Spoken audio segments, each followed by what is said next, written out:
Hey everyone, what is going on? Welcome back to today's video. In today's video, we're getting into another operator guide. We're coming very close to finishing all of these, and yeah, we're just slowly closing out on the operators that not many people really requested. So now I'm just picking them off one by one, and we're doing. So as you can tell, today we are doing Finka, and in today's guide, we're just going to quickly go over everything basics related to Finka and how I can kind of get you guys started on your journey to playing Finka if you guys are interested in playing her. Obviously, she is a, I believe, year 3 operator. She was year 3 season 1, so she does have a little bit of value on her, and so, but if you have recently acquired her, this is the guide for you. Hopefully I can help you guys out. So with that said, if you do find this useful, make sure to leave a like on this video. Also make sure to drop a sub with the notification bell on if you're interested in more videos from me. Also make sure to come check out my stream, 7:15 PM Australia Eastern Standard Time. I'd love to see you guys there. And with that said, I think that's about all I have to say. Let's get into the Finka guide.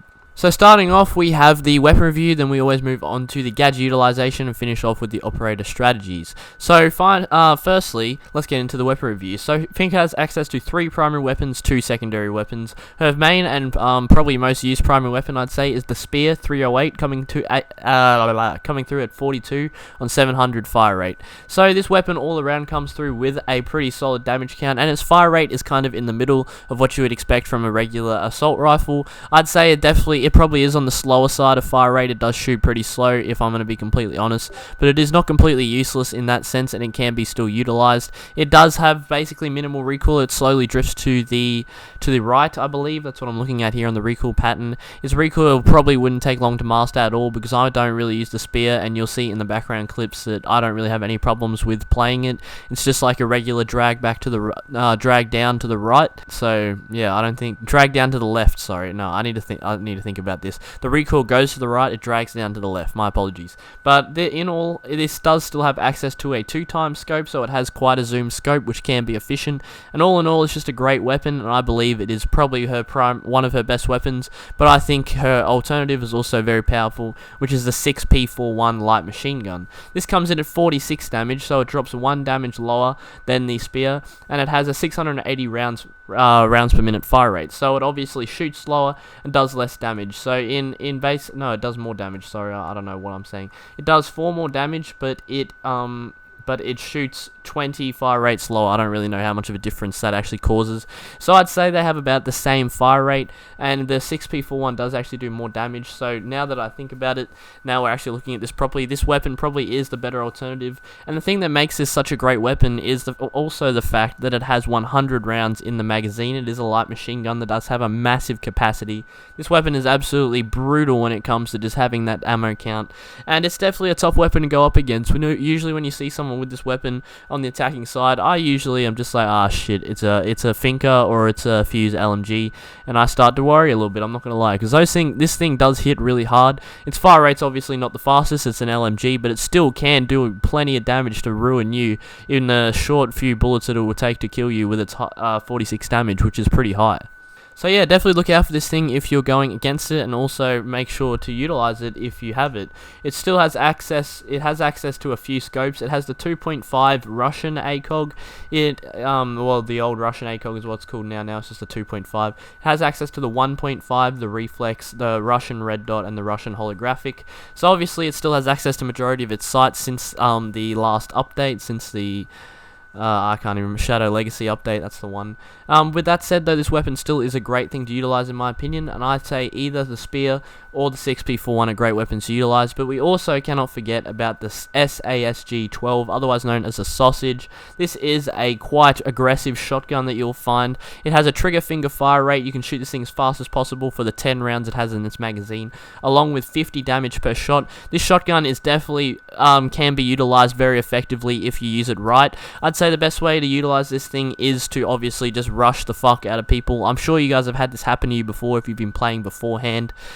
You'll find that this thing doesn't have the best range. Obviously, all shotguns don't have good range. They're best at close range. But with this thing's high fire rate, the best way to utilize this is to just absolutely gap it at people and utilize its power at close range and rushing. This is the best way to utilize it. Obviously, shotguns don't usually work on attackers, and you'll find that I'm always going to recommend to you guys the spear or the 6P41 over the sausage, unfortunately, but you definitely can still use it. And if you're good with shotguns, then I don't see why I'd tell you not to, but just in my opinion, watch out. It's probably going to let you down, if I'm going to be honest. Shotguns are very inconsistent, but it can work. But the only way I see it working is if you just straight rush the site, which I would recommend doing in any high rank lobbies anyway, because you'll probably just get shut down by a roamer. And that is all the primaries done. Now the secondary, she has access to the PMM short range handgun, 61 damage on a trigger finger fire rate, 8 bullets in the mag, and the GSH 18 trigger finger fire rate, 18 bullets in the mag, 44 damage. So obviously the PMM is the smaller mag, harder hitting weapon. The GSH is the lower damage, more ammo capacity weapon that she has access to. Obviously Finka has access to the hard breach charge gadget and the frag grenade. Obviously, usually I'd recommend that if someone has the hard breach charge, you should bring it just to make use of it. But if I'm going to be completely honest, frag grenades are also a great alternative, and I'd say either of these gadgets would work effectively if you were to bring them on the attacking side. The hard breach gadget obviously coming through with just easy accessibility, and the frag grenades just being frag grenades. They can come in handy quite often. I personally will take frag grenades over a hard breach because obviously there's hard breaches for that. But if you guys want to use the hard breach charge, I don't see why I would deny you guys of that, and either of these gadgets works perfectly with Finka's loadout. Now with that, the weapon review out of the way, now we have her gadget utilization. So her gadget is the Adrenal Surge. It is nanobots that gives the team a brief gain in HP to revives allies in a down but not out state. So obviously, if you didn't know already, Finka has the ability where she will press a little button on her hand and it will boost everyone on the team that is alive's HP to 20. It will give them 20 extra health for a certain amount of time. I believe it is about 15 seconds. And you'll find that this can also pick up someone that is injured across the map in that down but not out state. You can press RB and this will pick them up, obviously just like someone reviving them. So if you time this right, this can be a very effective strategy that can come in handy if someone's in a situation against a Kavira, etc., which will stop them from getting interrogated and stuff like that. The Adrenal Surge is a great ability just for kind of team buffing. Obviously, that is its role, and I'd say that is the 100% the strategy you should use with Finka.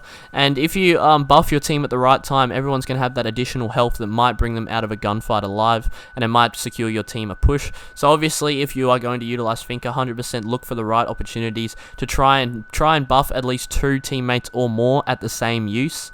Using it straight away when you're pushing side and being selfish and using it on yourself is not the way I'd recommend playing Finka. Obviously, I can't stop you from doing that, but try and look for the right situations when you're playing Finka to utilize this charge. Obviously, if you're about to push in somewhere, because it obviously, I didn't mention this, but it also gives you a recoil. It gives you a recoil buff. It gives you a little bit of a speed increase, as well as long as it gives you the health. So it does all of these things. It's just a great all-around buff that can be utilized, especially when rushing or pushing somewhere against an enemy, where you can have all of these positive effects that are going to help you win your gunfights in these situations. And with that said, there's really not much else to say about the Adrenal Surge. I'd say just make sure to utilize it at the right times. Don't use it at the stupid times like at the start of the round, etc. Same with someone like Lion, I'd recommend stuff like that.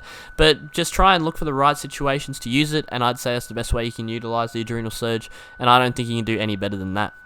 And finally, we have the operator strategies. Now, Finka is obviously a 2-speed, 2 armor, so she does not have the 3-speed rushing capability that someone like Ash, IQ would have, but I still believe she is 100% a fragging operator. Obviously, she has a support role, and you want to make sure to not forget about this, and you still want to utilize this, which will drift over to the flex side in some people's eyes, but I still believe that because of her power in her loadout, and her ability that primarily I would use as a kind of buff to a fragging role throughout all of the team, I feel like fragging is 100% the way I would utilize Finka, in my opinion. And if you have good communication with your team and can rush like queued together and making use of this gadget while you are fragging, along with helping out the rest of your team with these buffs that this gadget brings you, I don't see any problems you guys should have, and it will 100% help you guys out in like a group push, and it would just be a great effective way to utilize Finka, in my opinion. So if you make use of the Finka, I would 100% recommend that you guys make use of the fragging role. If you didn't know, fragging just means you try and take gunfights and frag a lot, but obviously don't be too aggressive because you cannot forget about that gadget that you still do have access to. Obviously, you can die. There's nothing to your gadget's not like essential. You're not a thermite, you're not a support, you're not a strong flex such as Nomad, etc. But you still have a gadget that can be utilized that you don't want to go to waste before you die. So try and take gunfights that you know you can win, but also try and look out for support opportunities that you can potentially help out with in terms of late pushes, early pushes, just any sort of push, as I said before, where 2 or more teammates may be involved and may be able to utilize that boost as effectively as possible. That is 100% the way I would recommend you play her. If you're taking all of these tips I've given you here, this should help you become a better Finka player as a beginner. And with that said, that's about all I have to say. I do hope you guys enjoyed this video. I hope you guys learned something. If you did learn something, make sure to comment down below. And if you didn't learn anything, also make sure to comment down below. Because I'm always looking for feedback to make better videos. And you guys have to help me out there. Because obviously, I produce a video I feel like is good enough. And if you guys feel like it's good enough, let me know. If you don't feel like it's good enough, let me know. Because it will always help me out. It will always give me positive benefits and outcomes that will make me make better videos for you guys. And again, make sure to slam that like button if you did enjoy it as well. Also make sure to hit the sub with the notification bell if you're interested in more guides, gameplay, etc. all Siege related, with other game content coming soon daily as well. 2 videos a day coming very soon. I'll get that done. I'll get started on those videos very soon, these other game stuff. And also make sure to come check out my stream, 7:15 PM Australia Eastern Standard Time. I'd love to see you guys there. And yeah, that's about all I have to say. I hope you guys learned something. I hope you guys play better Finka after watching this video, and I'll catch you guys in the next one. Peace.